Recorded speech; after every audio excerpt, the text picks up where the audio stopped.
This is Colonel Konstantin Volkov of the Russian KGB. In the summer of 1945, he came secretly to the British Embassy at Istanbul with a proposition. In return for political asylum, also 27,500 pounds, I will trade you most valuable information. Addresses and descriptions, all KGB buildings in Moscow. List of all Soviet agents in Turkey.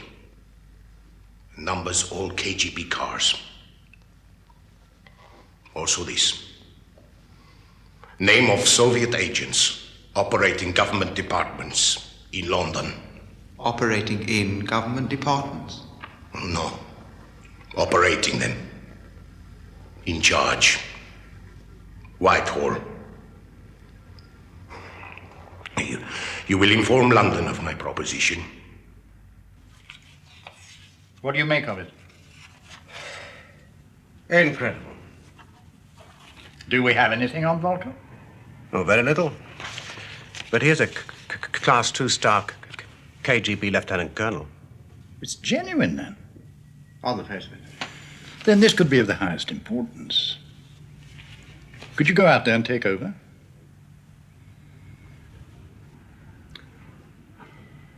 Well, Volkov would be greatly impressed at the head of the anti-Soviet department flying out in person to meet him. very well, sir. Good. We'll have to let Foreign Office security know, I suppose, but no one else. 2 Soviet agents at the Foreign Office. The third, the head of a counter-espionage department here. It's beyond belief, isn't it, Philby? Absolutely. In return for political asylum, also 27,500 pounds, I will trade you most valuable information. Soviet Consulate General, please. He's coming on a perfectly good cover story, isn't he? Oh, yes. Mr. Volkov, please. Hello, Mr. Volkov. Reed here, British Embassy. What happened to our appointment? I see. That is Mr. Volkov in visas. Yes. Thank you. All right. Goodbye. He said it was Volkov, but it wasn't. I know Volkov's voice anyway.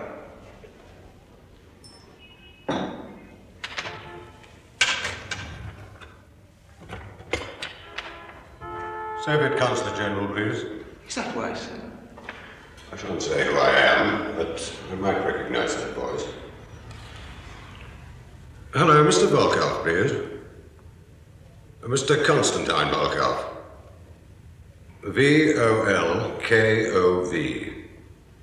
He's a vice consul in visa control. I was speaking to him just a minute ago.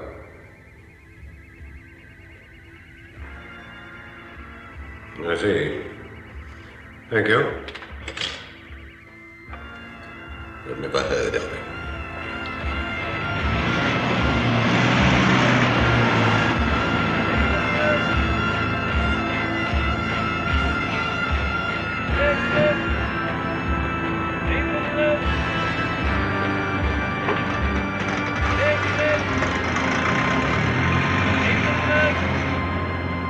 How the hell did they find out? Oh, any one of a number of ways. Yes, I can speculate too. I think myself it was his insistence on bag communications. Gave the Russians so much time to catch up with him. How? Well, his office and living quarters were probably bugged. And then there was that fool in the Treasury Department at the consulate who now admits mentioning his name on the telephone to Ankara. Which could be tapped. Volkov said so. Anyway, it's made us all look pretty silly. I've no doubt that both Foreign Office security and MI5 will waste no time at all in making sure that the Treasury Department knows all about it. Moreover, Volkov's disappearance does tend to lend credence to his extraordinary claims. It could still be a plant. Aimed at what? Increasing the mistrust between MI5, SIS, FO security. Making us all suspicious of each other. So the whole shooting match starts to rust up? It's a possibility. There'll be an inquiry, of course. Yes. Possibly under Farquharson of FO security. Anyway, you file your report, answer his questions. Let him sort it out if he can. Well, he'll have little enough to go on. Perhaps more than you think. Well? Security investigation into a major espionage leak from our embassy in Washington. It's classified cabinet, but since you've been offered the Washington job, I've got clearance for you to see it. It was some time ago, but there are some rather nasty parallels with this Volkov business. Which brings me to the whole question of the Washington posting. Yes? I understand you haven't yet accepted. That's right. Why not? Oh, domestic problems. I see. But you do understand how absolutely essential it is that someone of your caliber takes it. You've done a brilliant job here, building up Soviet counter-espionage from absolutely nothing. But the importance of Washington is impossible to exaggerate. Not only the head of the firm in the USA, but with the closest possible links with this new CIA outfit. There is no more important new job in Western intelligence at the moment. Now, tell me you'll think hard about it tonight. All right. Good. And we'll talk again when you've read that.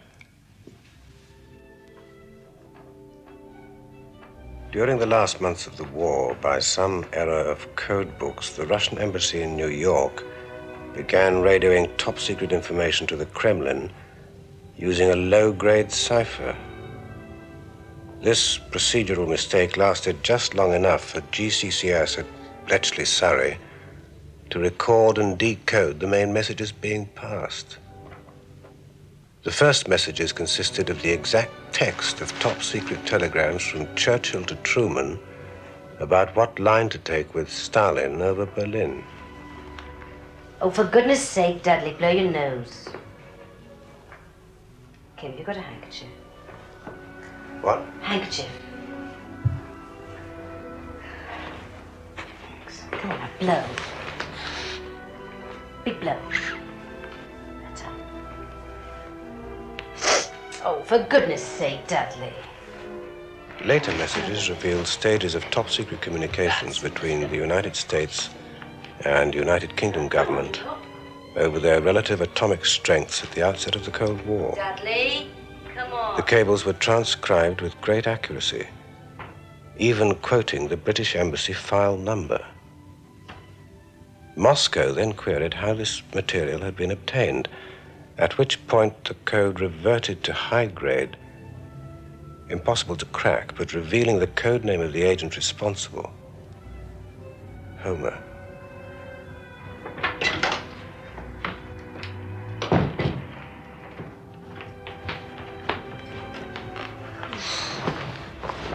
What's that you're reading?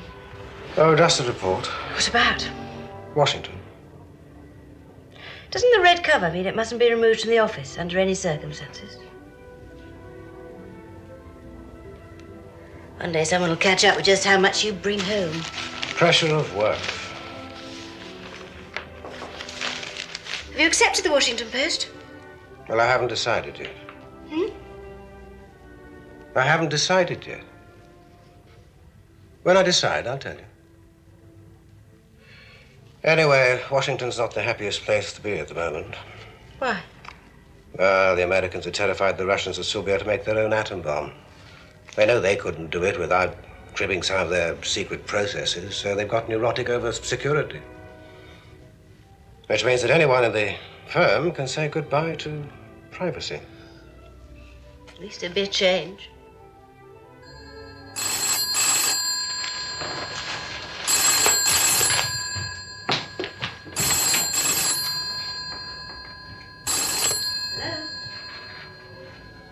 Just a minute, Sir Stewart. Kim!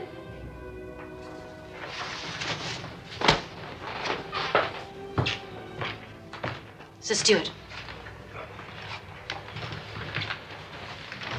I haven't finished reading it yet. No, it's not about that. Though you've read some of it. Yes. What do you think? Well, it indicates a source at the same level as our Istanbul friend was saying. Exactly. But listen, it's something else. That fellow Burgess has been misbehaving himself again. He's bound to drag your name into it. He always does. He's done you no end of harm. Can't you stop him? Oh, God. What's he been up to now? And after you fell down the steps of the restaurant, which caused the concussion, you obtained leave to go to Tangier and Gibraltar by way of recuperation. To convalesce. That's right. During which time it seems you scarcely drew a sober breath. Oh, I wouldn't say that. You called personally on every British agent in the area, telling them that in Foreign Office opinion, their work was far from satisfactory. Well, I don't mind working on holiday. But what possible authority had you for doing such a thing? Somebody ought to tell them. But you said in Foreign Office opinion, and that we will not have. Of course, I'm aware of the odd jobs you do for the cloak and dagger department up the road. I beg your pardon. But that is not my concern. While you are here, you work for us. My cover job. It's not a cover job! You're supposed to do a full day's work here. And I do a full day's work. In the course of a drunken luncheon at the Rock Hotel, Gibraltar, you announced to everyone in the dining room that we were about to recognize Communist China, that the cabinet was split 50-50 on Korea and other classified matters.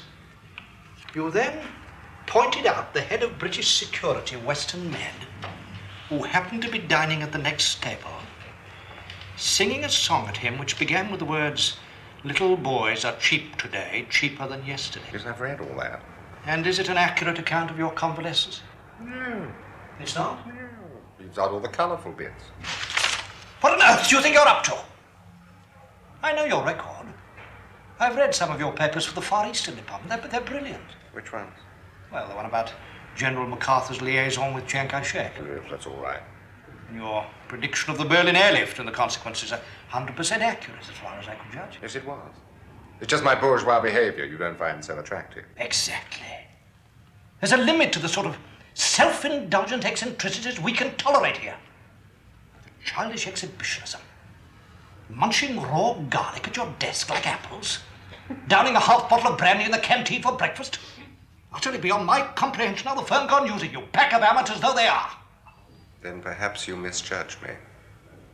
My work is top drawer. I've recruited some of the best in SIS. Really? Yes. Really? I recruited Kim Philby, head of Soviet counter-espionage. I picked him, I recruited him, and others like him. You don't like my table manners? Well, stuff it. Was the classified information you were shouting out at all accurate? Well, little boys were cheaper that day. Go home, Burgess. You're suspended.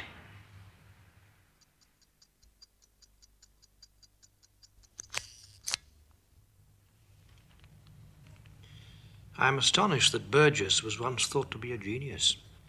At 40, he is drunken, dirty, and dissolute, but spasmodically brilliant.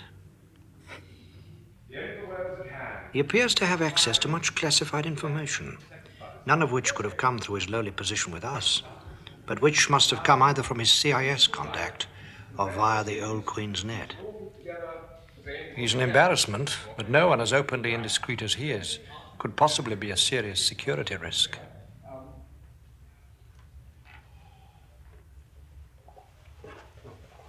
I've said yes to Washington. Well, it was really too important to you to say no, wasn't it? Really not the point.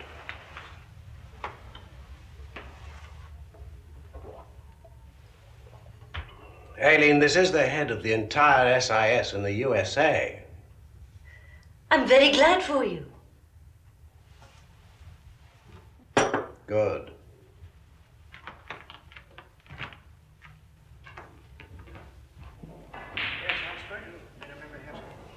Oh, yes.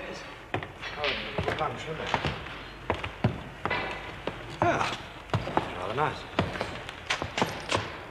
Yes, it wasn't difficult to limit the suspects down from 700 to about 32. merely by the nature of who could conceivably have had access to the material. But to take it further... Not even with Volkov's comment? Well, they actually create no new lines of inquiry. But Brigadier Roberts cross-indexed Volkov with Krivitsky. Now, that gave me an idea. Krivitsky? That was before the war. Yes, he defected to us in 1937 with all sorts of information. Some of which we managed to get before the KGB gunned him down in Washington. Yes. Now, it may not relate, but one thing he said was that the head of Soviet intelligence in Western Europe had personally recruited about 1935 a young man of good family who had been to Eton and Oxford. He was an idealist working without payment. Well, that's not much. What, an educated man? It was discarded at the time, of course. But if you match it up with the Washington shortlist... Oh, but this is impossible. Roger Proctor, Paul Gore Booth, Michael Wright, Donald Maclean. Maclean, he's not Eton and Oxford. No, but foreigners often think all well-bred young Englishmen went to Eton and Oxford. But these men, they're our sort of people. But that's just it, you see. Your department has always assumed that spies are recruited from secretaries and chauffeurs and people who empty the waste paper bins. But Volkov and Krivitsky imply Soviet recruitment of people like us while young, maybe still at university, who then make penetration of the foreign service their life's work. Well, I can't conceive it. Wright, Proctor? No. I had a few short odds on Paul Gore Booth. Why? Well, he's Eton and Oxford. Entered the Foreign Office in 1933. Splendid classical scholar, so the code name Homer would be appropriate. And what's the Russian for Homer?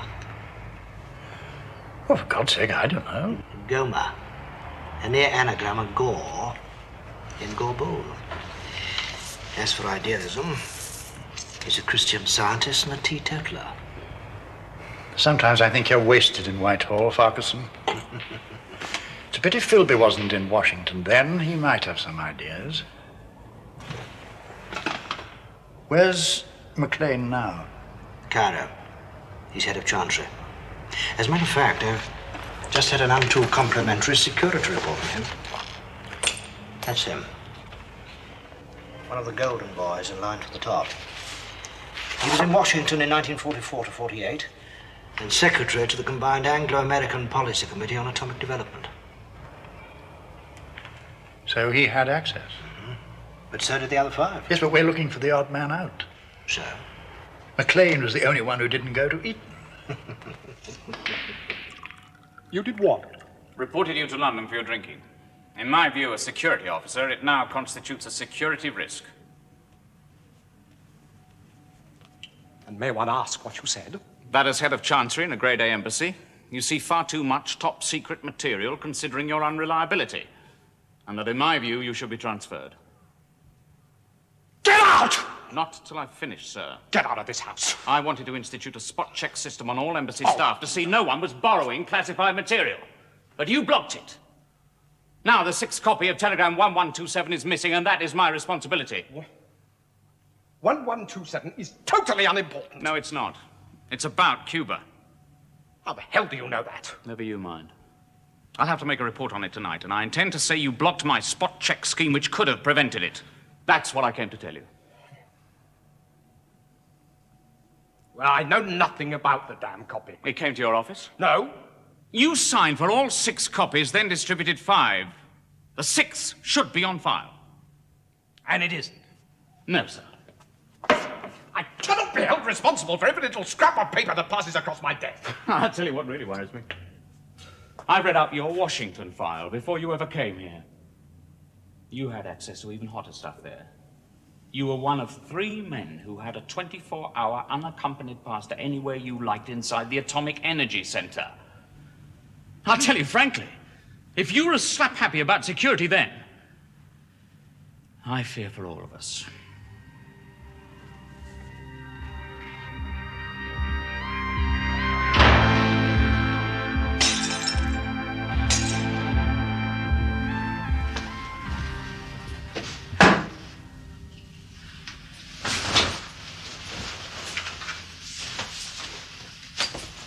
hell was that all about? That jumped-up little pimp of a Lance Corporal has reported me as a security risk. Never. Says I drink too much and blab at parties. Well, don't you?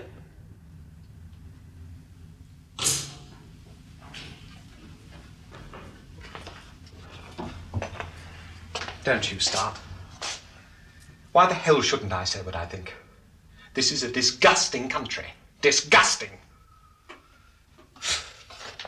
We all sit here swilling ourselves silly, while 90% of the population rots away of disease and malnutrition. But is that the best line in bright cocktail chatter? Oh. You said last night there was some sort of probe on. What? Since then, you've scarcely stopped drinking. When did I say that? When you came to bed. I couldn't follow it all.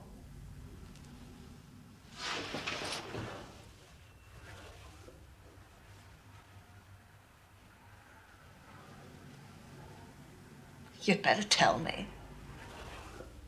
It's an MI5 probe. It's top secret. Into what? Our time in Washington. Your time in Washington. There was a leakage of classified information. I am one of the suspects. Now, just don't ask me how I know. But it wasn't you. Of course not. Then why so worried? Because it could look like me. I had access to all the information the Russians have apparently got. Every key decision between us and the Americans about the Cold War. NATO. Jap peace treaty. Korea. I knew things like the annual uranium buying requirement. Now, actually, that is just about as secret as you can get. Because if you know that, you can work out how many bombs we were making.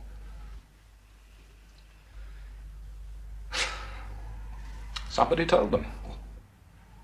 Who? I don't know.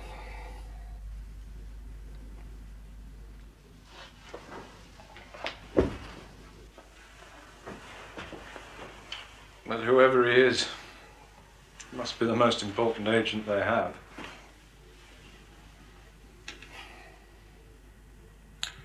The Russians are going to get that bomb. They'll piece it together. Every scrap of knowledge they can filch from the West. And when it goes off, there'll be the biggest witch hunt since the Middle Ages. It is Maclean. If I know for certain, I can whistle if the hunt gets too close. Look, one of my briefs is to work closely with the FBI in their pursuit of the embassy spy. At all costs, his interrogation must be avoided. Absolutely. Information about the enemy is power only insofar as he knows exactly what you have learned and what you have failed to learn. So it is Maclean. You're leaving for Washington. Wednesday. It may have to be got out sooner than you think.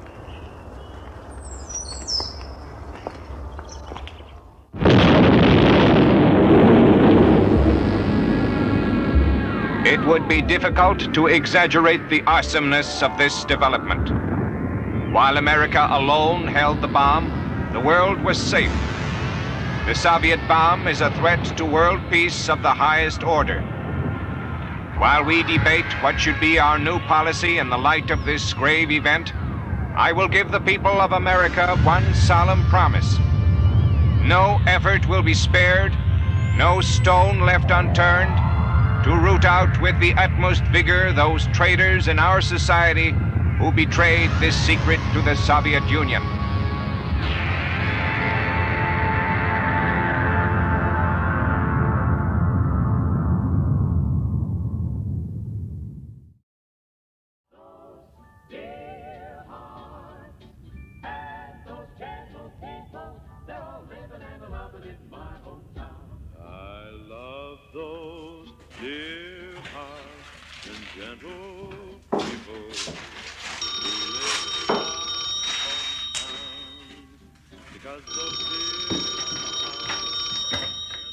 Yes? Look, I'm sorry. We arrive in Washington and you just up and leave us. We haven't even unpacked yet. A crisis like this, we're just swamped by the sheer volume of stuff from London. When are we going to see them? I don't know. Look, I must go. Sorry. We can't get you any more cipher clerks. So from now on, we'll send all technical documents via the bag, all right? Oh, that's not necessary. You can't possibly cope with all that, too. Well, the important thing is to keep everything between London and Washington going through this one cipher office. Otherwise, we get into a hell of a mess. Well... these are yours. Top buncher, Harwell's evaluation of fission products in fallout samples picked up by US Air Force pilots. We got their game. What? I'm flying into the stuff. Well, I don't suppose they know what it is. These two? No, those are just file copies. Oh, right, I see. By the way, do you know anything about this chap? Klaus Fuchs? Yeah. No. Well, I have it on good authority. They're about to arrest him for espionage. He's German-born, fled from Hitler, worked over here at Los Alamos till 47, and then moved across to Harwell on the plutonium bomb. He's one of the very bright boys. It's pretty certain a Soviet agent. They've been investigating him for the last 6 months. Well, I've heard nothing about it. Well, that's what worries me. It means the FBI have been holding out on us since the embassy spy business. Maybe they suspect someone here. By the way, you'll see from one of those that Sir William Penny and Lord Taylor flying out here tonight. Oh, what can they do? The only decision now is Truman. Oh, what's that? Well, whether to call it quits or go flat out and make a super bomb. Hydrogen bomb? Yes, that's right. I think that's what they call it.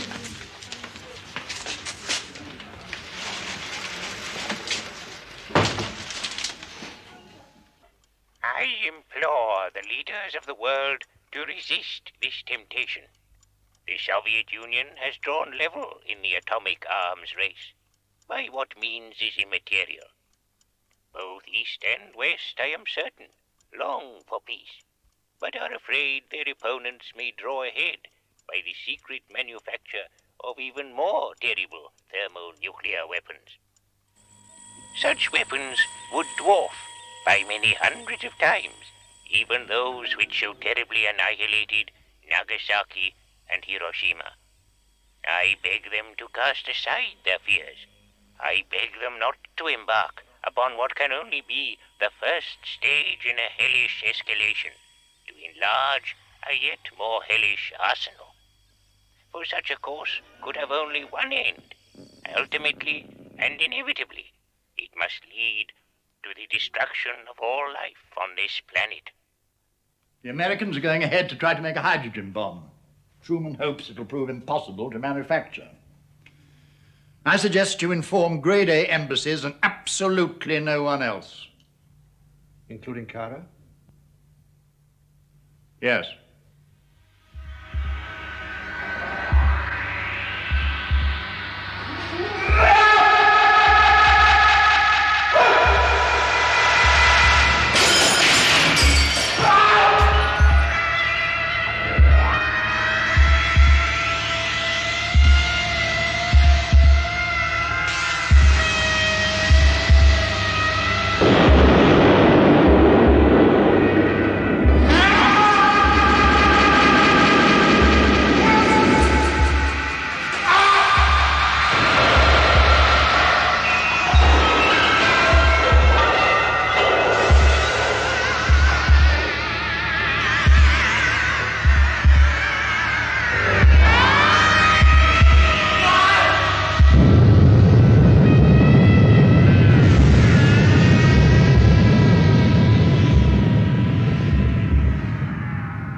Chicago, 5th of May.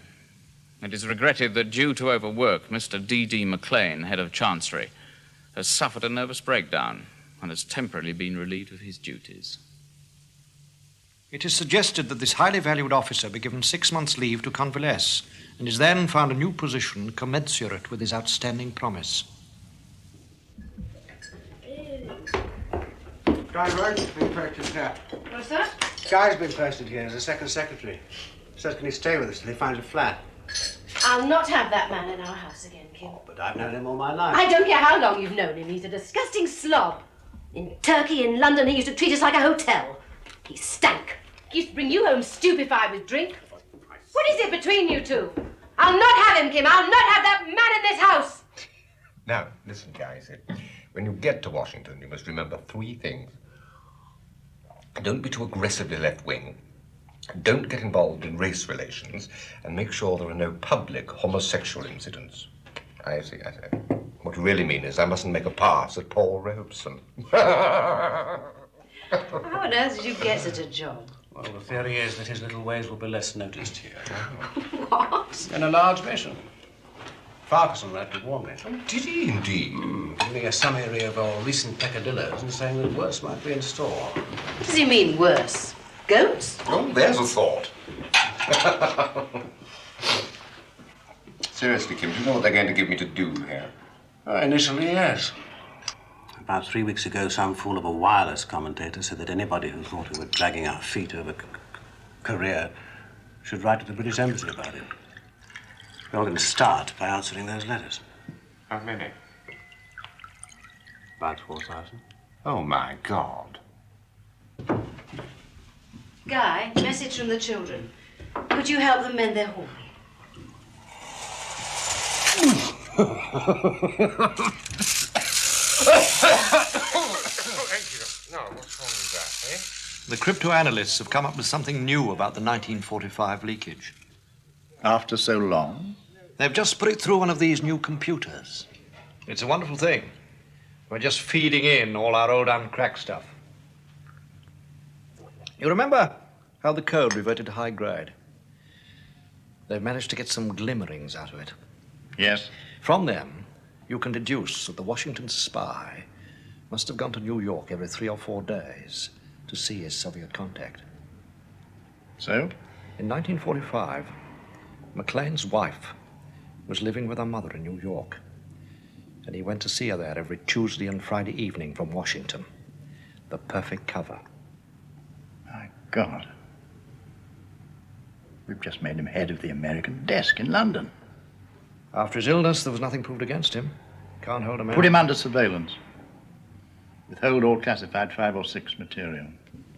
He'll notice. And inform all grade A embassies immediately.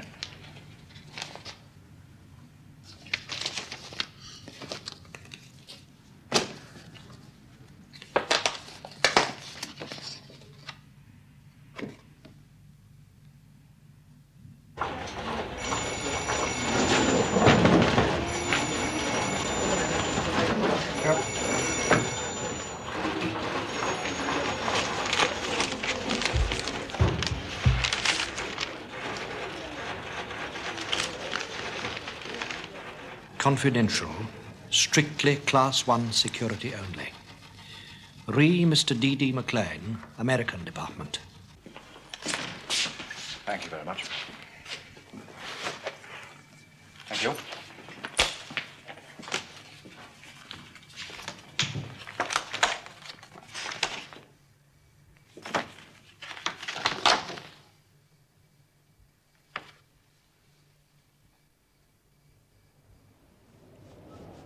And I may act in panic. Or perhaps that's their plan. Panic him, then grab him. The state he's in, he'd crack under interrogation within 24 hours. Revealing what? That'd be the gravest risk to all of us. I do not think he will act stupidly. I admire your faith. We have told him to ignore the standard escape plan. That is obviously out of the question. You're not still in touch with him? Until yesterday. Incredible. But now we must get details of other escape routes to him. No, that's impossible. He'll be under surveillance. But with the right courier? What?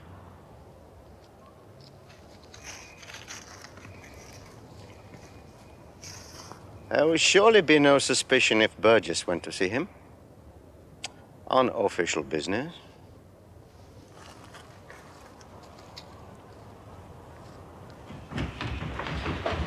And where the hell have you been? I beg your pardon? I've just been dragging your drunken friend into his bed. He spewed up all over the kitchen table. He came back with the most disgusting man. I've had to call the police. And he starts fighting them in the kitchen.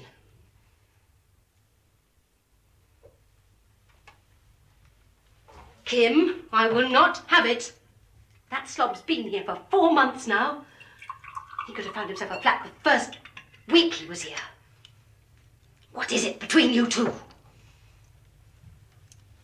And what the hell is a man like that doing in the embassy anyway? Oh, I wouldn't trust him up the road to buy a box of matches. You'll have to get me out. In good time, Mr. Maclean. We will be in touch. Please do not phone this number again. The dicks are watching me.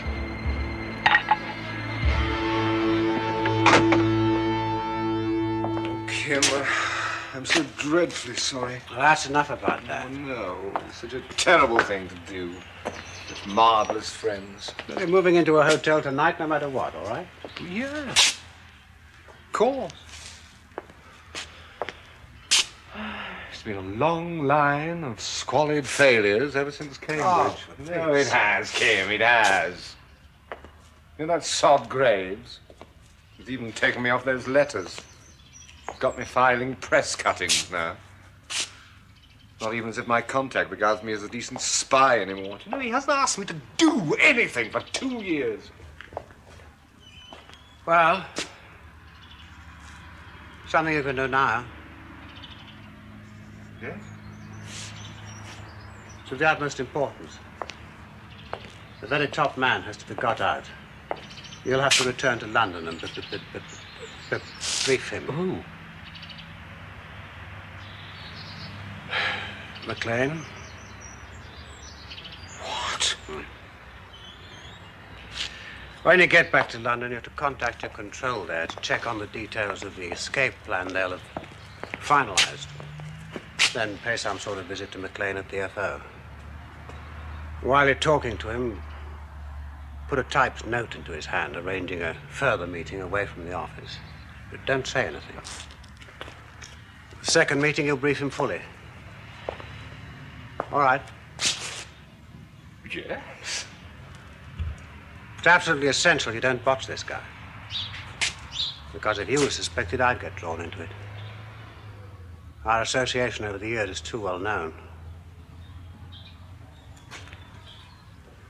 The problem is to get you sent back to London quickly, without it looking suspicious in retrospect. Oh, I think you can leave that to me. The state governor has protested in the strongest possible terms. You're booked 3 times in one afternoon for the most grotesque speeding.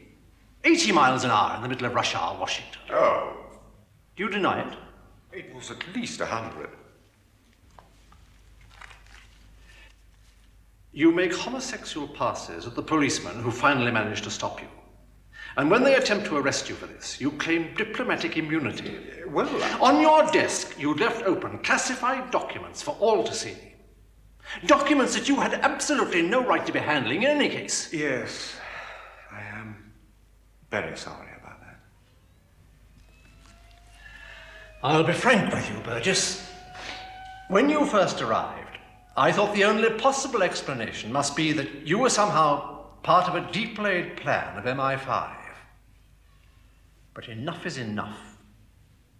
You'll return to London and report in person to the head of the American department, Mr. Donald Maclean.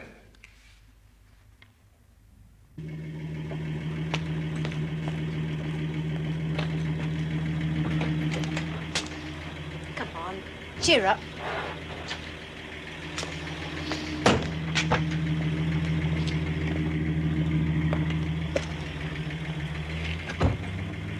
Don't you go too.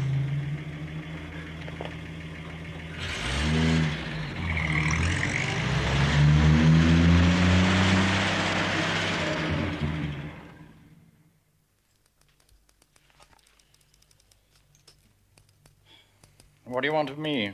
Your support in getting the Foreign Secretary to sign it. To bring Maclean in for questioning? That's right. By? 5. Mr. Scarden? Probably. But it's not convincing. It's all circumstantial. But he can't be left any longer. Reports of the Los Alamos agreement will be coming through any day, and we mustn't run any risk of his learning about that. Scarden could see him tomorrow afternoon. He's in such a nervous state, my guess is he'll crack immediately. Well, I don't like it. I think I should come with you and see the Home Secretary. As you wish, sir. Anything else? Guy Burgess has reported back from Washington. Ah. There'll have to be a disciplinary board. He'll be sacked, of course. Is he behaving himself now? So far. As a matter of fact, the first thing he did was to visit Maclean.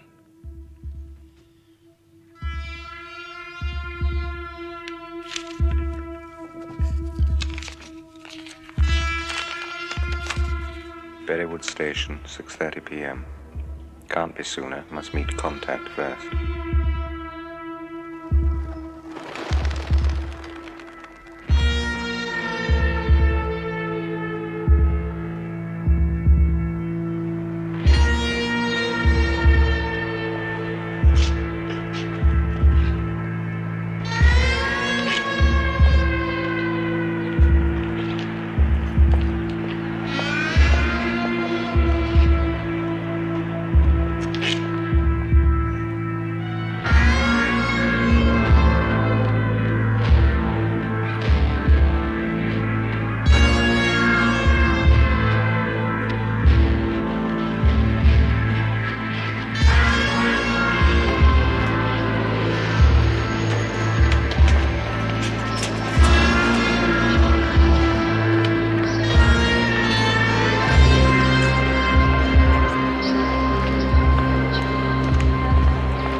They're shutting me out because I've been blown. Oh, you have not It's a been classic blown. maneuver. Why not?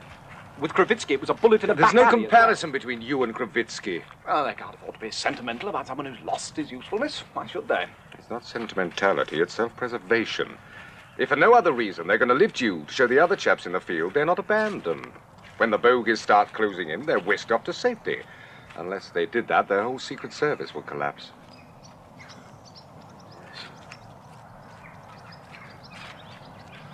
One just never thinks there are others. Yes, well, systems designed so you don't know about them. Oh, but that's just it, Guy. I mean, there's no one you can tell.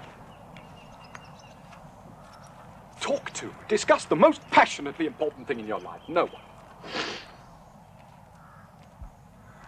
I've sometimes felt the sheer loneliness and lack of human contact was cracking my head open. Have to lie all the time, be on your guard every minute. Even sex ceases to be real. What about your control? Original faceless Russian. Yes, even so one does grow to love him. Because he's the only substitute for a human being who knows who you are in the whole bleak universe. Besides, Donald, look, they don't want to lose an extremely good agent like you, while there's the remotest chance of your continuing. Continue? So they're not panicking, they're planning a new escape properly. They might very well not need it. The evidence against you is pretty slight, remember. How do you know that? Well, that's what I'm told. They wheeled me up in front of Scarton. How long do you think I'm going to hold out? You wouldn't crack. He interrogated Fuchs. He got every drop out of him. Well, presumably strong-arm methods work with strong arm. Just hideously gentle and polite. Probing at all the little hair cracks. Never failed. I mean, what am I supposed to do until we hear? You carry on normally. Oh, yes, with the Rosses breathing down my neck.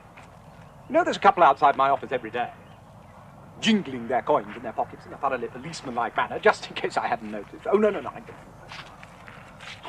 Discovered an extraordinary thing about them. They only work office hours. It's true. I get the 5:19 at Charing Cross, they come to the barrier, and then they go home. No one then watches me until 8:45 the next morning. No one. Same at weekends. Obviously, they think nothing can possibly happen in Sevenoaks over the weekend. They're probably right. What about your wife? What? Well, what happens? You mean if I go? Join me out there. In Moscow? In Moscow, yes, I suppose. I used to read about people being exiled in Boy's own paper. Used to spend the rest of their lives drunk in Switzerland, talking about home. Except it really will be home in this case, won't it?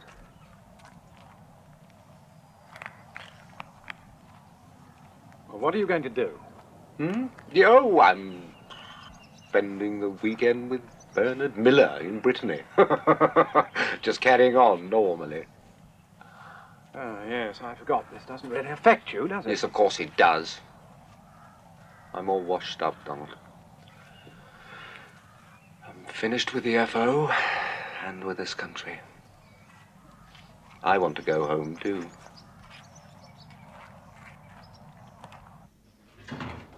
Why the hell didn't I know about this before? We didn't want to worry you, Minister, until we were certain. You're not certain now? I have read this thing, you know. I don't go around signing every bit of paper that's shoved under my nose. My concern is with the American reaction when they find out. You said it. If we say we even suspect that the Russians got that bomb, partly because we insisted the US shared their nuclear secrets with us, via a man who just happens to be a Soviet spy as well. Christ, it doesn't bear thinking about. After Fuchs and Nunmay and all the others since the war. You say it's going to be now, or worse might happen? Yes, Minister. I'll have to warn the Cabinet, because blood and hair will fly. It's Thursday now. You want to arrest him tomorrow, Friday, eh? That's right. It can't be done. I'll sign it for after the weekend, and that'll give me time to warn everybody. By Christ, you'd better be right about this bloke. Will anybody else know that I've signed this? What about our people in Washington? Only our CIA liaison man, Philby. It's all right, then.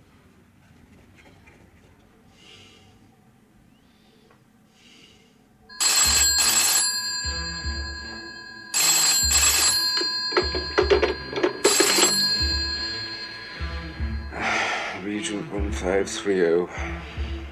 Just a minute, please. An overseas call for you. What's the time? One moment, please. Mr. Burgess, Yes. I have a collect call for you from a public call box in Washington. Will you accept the charge?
Taxi! We take the SS Falaise from Southampton to St. Malo at midnight. Then taxi to Rennes, catch the 118 to Paris, then the night express to Vienna. We meet our Soviet contact there. He takes us on through to Moscow. It's a bit makeshift, but it'll work. I've got the tickets. Yes, and the cash. You'll be all right for money, huh? Oh, sure. We're overdrawn £200. They'll stop your pay the moment they realize what's happened. Besides, we'll make arrangements from Moscow. Yeah, well, I could have drawn more cash by selling shares, but it's a bad market at the moment. Which shares? Rolls-Royce De Beers Mining. Haven't been doing too well. You see, ICI put on 9 points last week. I was talking to my stockbroker last night.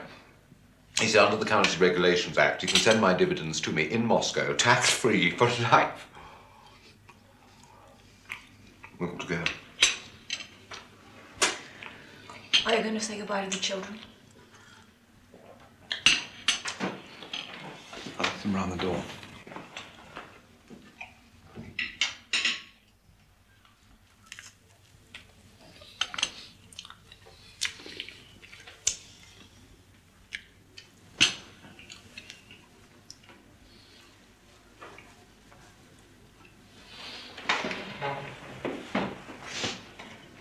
It's not the best time for this to happen. I'm sorry.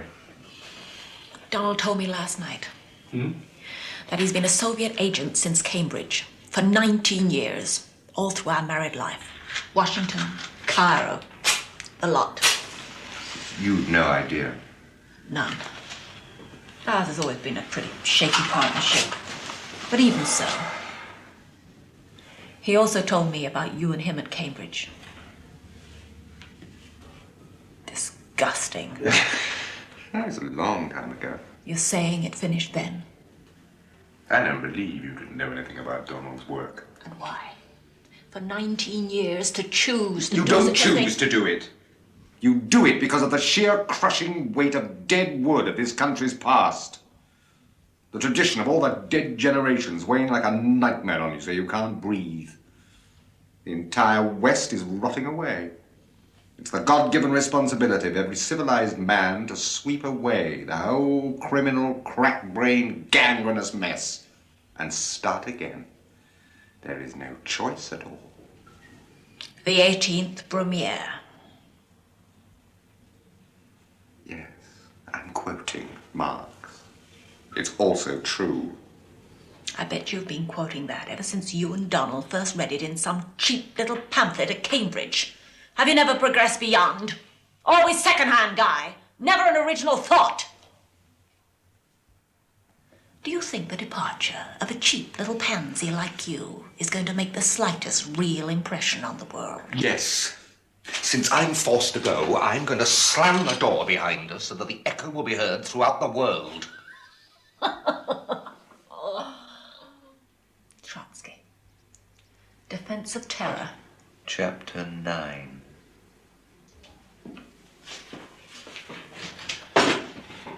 Come on. All right.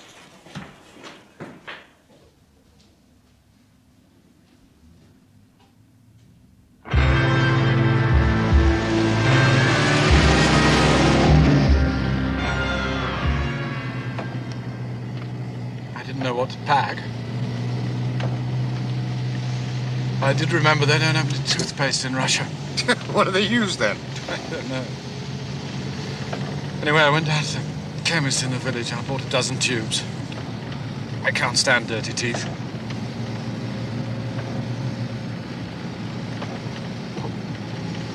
What will you miss most? Oh, Donald, shut up. It's an adventure.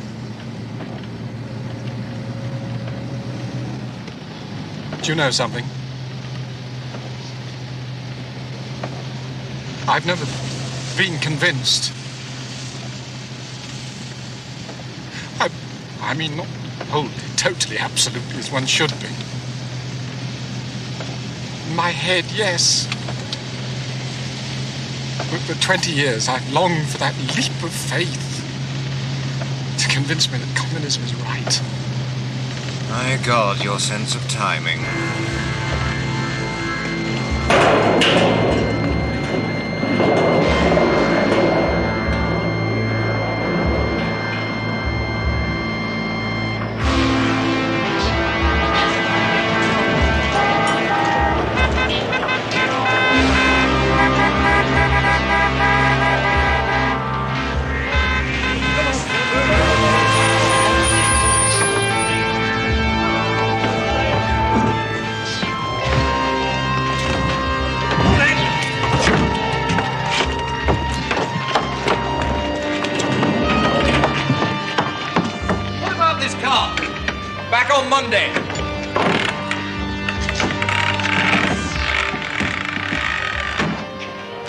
on Monday, there's going to be a raspberry from one end of Whitehall to the other.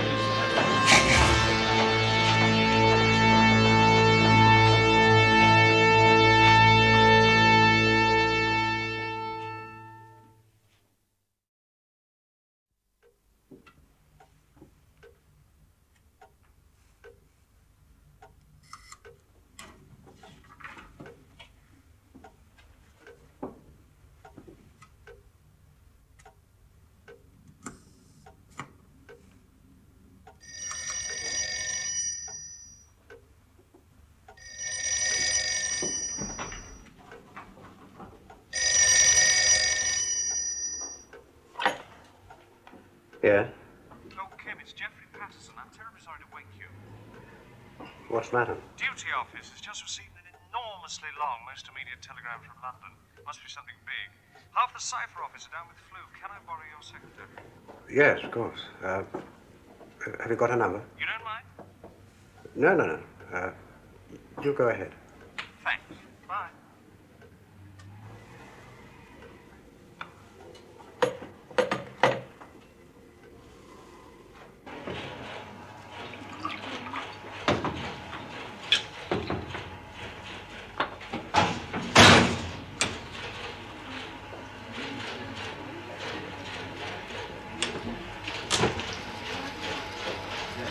Hello, Jeffrey.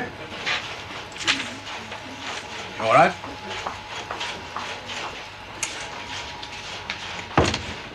I've just been with Hubert Graves about that decipherment. What? Oh, yes, the telegram last night. What was it? Kim, the bird has flown. What bird?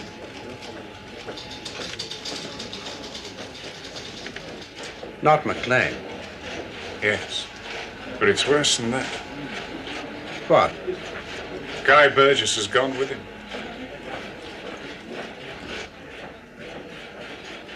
Who has been on the telephone even while you've been walking over from your office?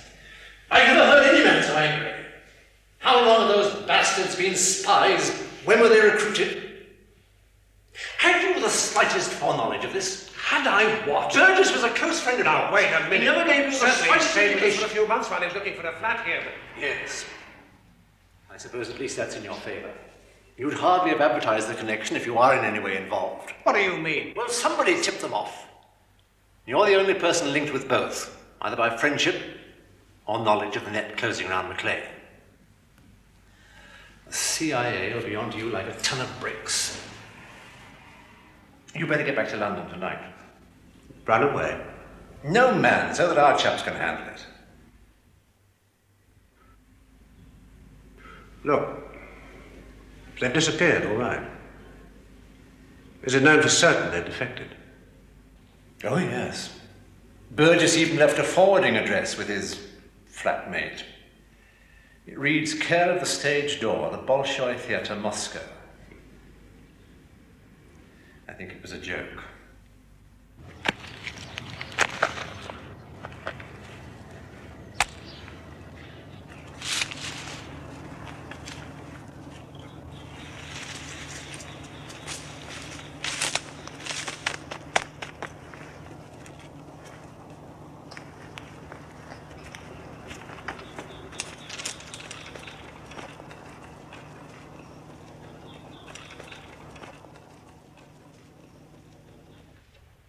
Nothing else they could accuse you of. You were all at Cambridge together. Apparently. Very left-wing. Oh, Christ, what does that mean? Well, you told me that they... Well, what do you know about it?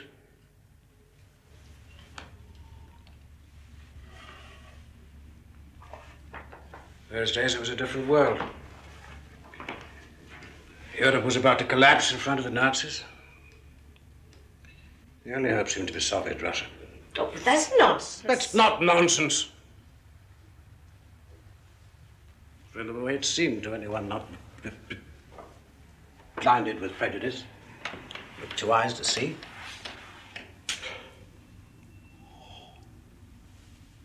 Well, of course, it looks different now. But then, if you cared and were 20 years old, there was really no alternative.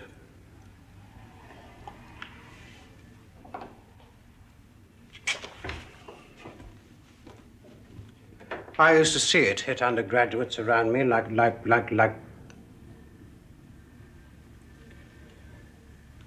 a religious conversion.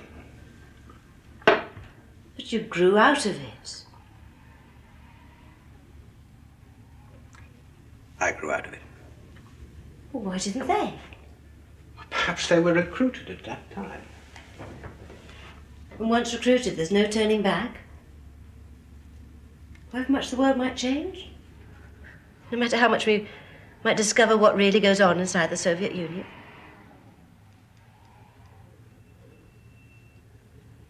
Once you said yes, and the door clangs behind you, that's it. For life. I imagine. Till you're caught.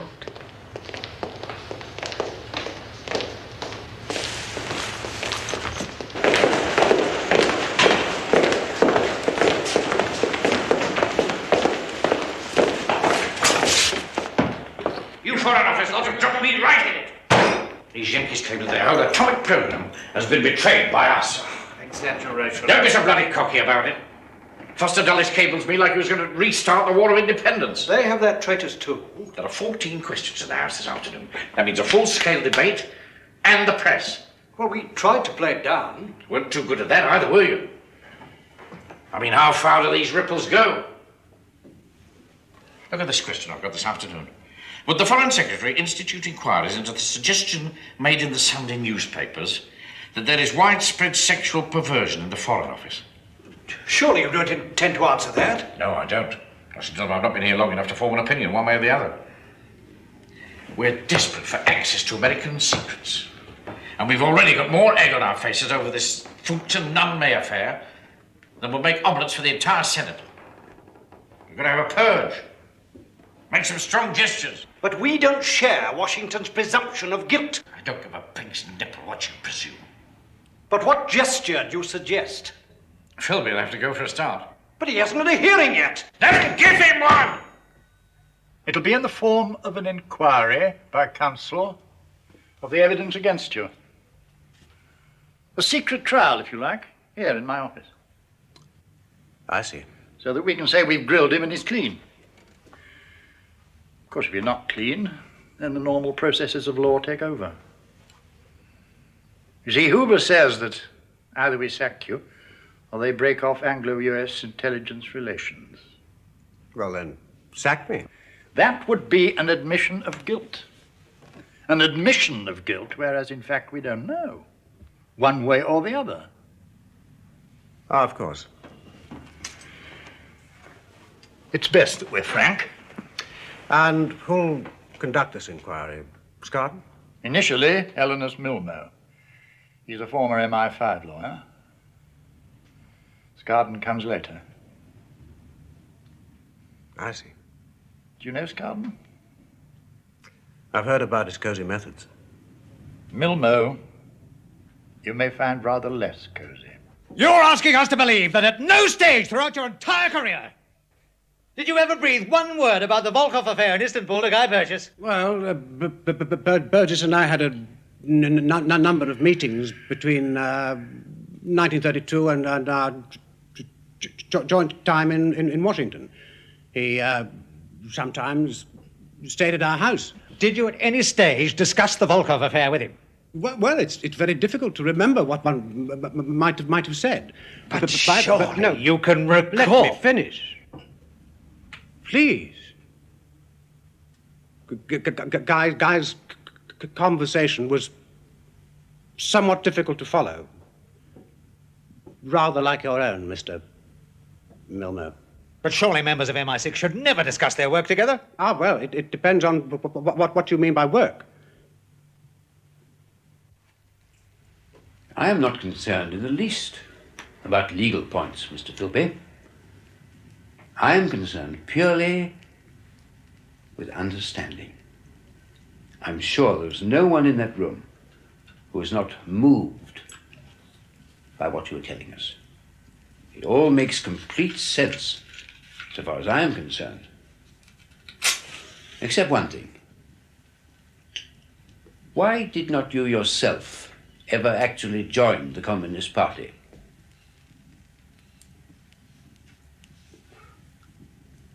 Because I was never convinced. But those around you were. So it seems.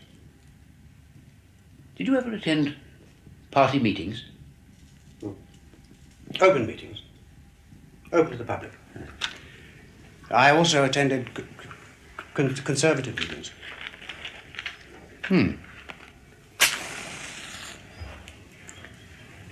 So you had sympathy with conservative views?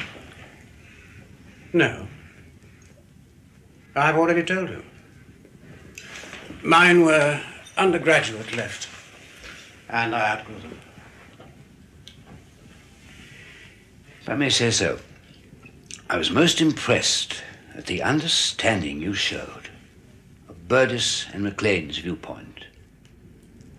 What I take to be their viewpoint. Of course, naturally. It is never your own. That's right. That's understood. But you did know them both at Cambridge. Curious how it keeps coming back to Cambridge, isn't it?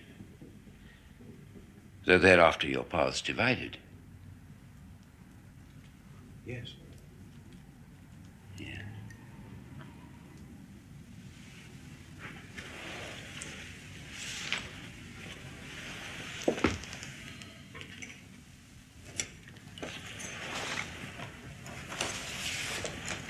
Which brings us to this detailed autobiography you so kindly supplied us. Extraordinarily interesting life. Though, reading it through, there's one tiny detail which puzzles me. Perhaps you'll be good enough to explain. You see, it mentions things here that you did not mention when you first joined the diplomatic service. Because I thought them unimportant. Ah. Is that the reason? I see.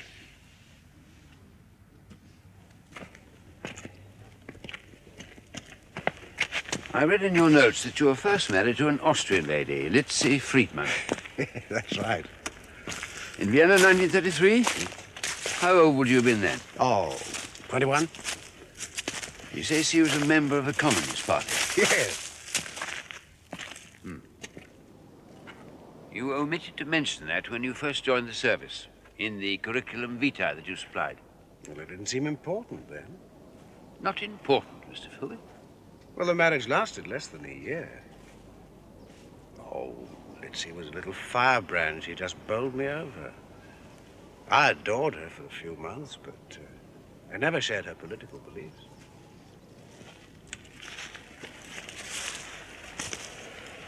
How did it begin? What? Your involvement with Litzy. Well, we were out walking one day, in the snow, and she just suddenly pounced. Well, it was sort of mutual, actually. I know it sounds impossible, but it's really quite warm once you get going.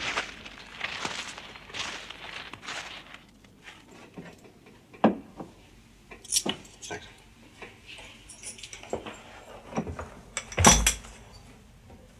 After Cambridge, I bought a motorbike and went to Vienna. Tried to make a living out of journalism. I was deeply interested in contemporary politics, too. Yes. But why Vienna?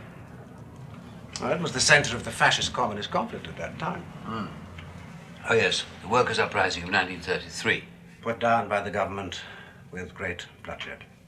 So you went purely as an observer? Yes. And a wife whom you met there and with whom you were deeply in love took a very active part? I believe so. Believe so, Mr. Phil? Well, it may sound extraordinary, but we were apart for weeks at a time. There was very little time to discuss anything. See, I do find that so difficult to grasp. With your sympathies, married to such a woman, but you still took no active part.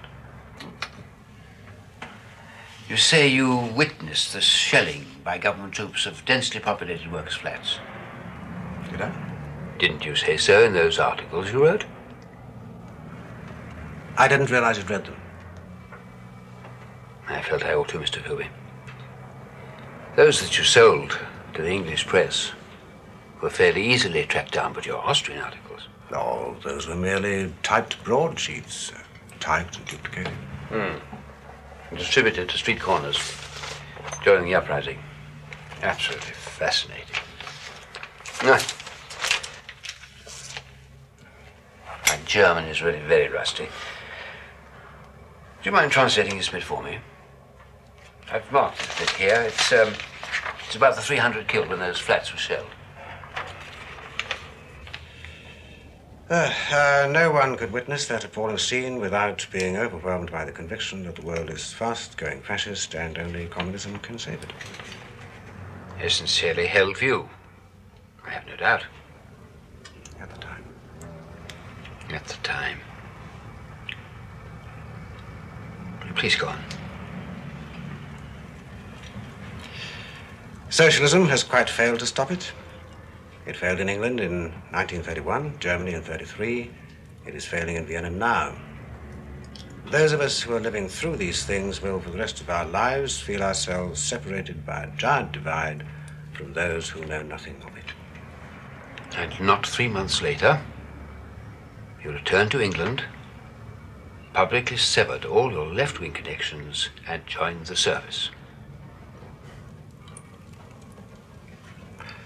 A gross misinterpretation. Others may not think so.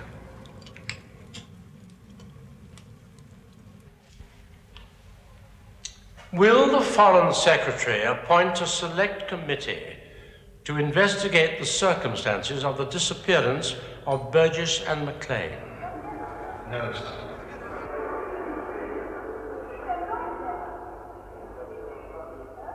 Has the Foreign Secretary made up his mind to cover up, at all costs, the activities of Mr. Philby? It puts us in an impossible position. The Foreign Secretary will have to answer one way or another. Well, I couldn't get him. I just couldn't get him. I wasn't given enough information. I'm quite certain in my mind as to his guilt. But you couldn't prove it. I could, given enough time. Parkinson? The same. Well, there is no more time, so I have no alternative but to advise a complete denial. And leave it at that? Oh, no, we're offering him some work. Work? Undercover, of course.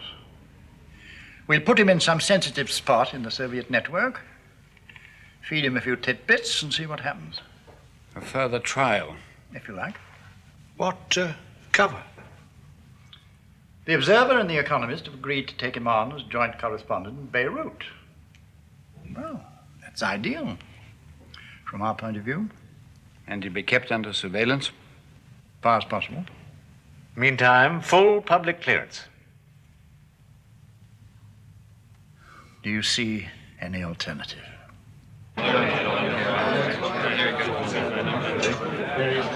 Get some shots. Nice to see you. Excuse me. Nice to come. Would you like to let this lady have that seat? Well, gentlemen, if there are any questions, bearing in mind that I may have to be reticent about sensitive matters. My colleagues have asked me to put the questions, sir. Fire away. If there was a third man, were you him? No, I was not. Do you think there was one? No comment. What about the alleged communist associations? Can you say anything about that? The last time I spoke to a communist, knowing him to be a communist, was sometime in 1934. Burgess gave you no idea he was one? Never. Is it true that you're moving to Beirut? Yes, I'm stepping out of all this limelight. Things have been a bit fraught lately. I'm looking forward to a quiet life. 8 years later, Kim Philby quietly disappeared in Beirut and surfaced in Moscow. He'd been a full colonel of the KGB for 20 years, and the Russians conferred on him their greatest honor, the Order of the Red Banner, on his retirement from active service.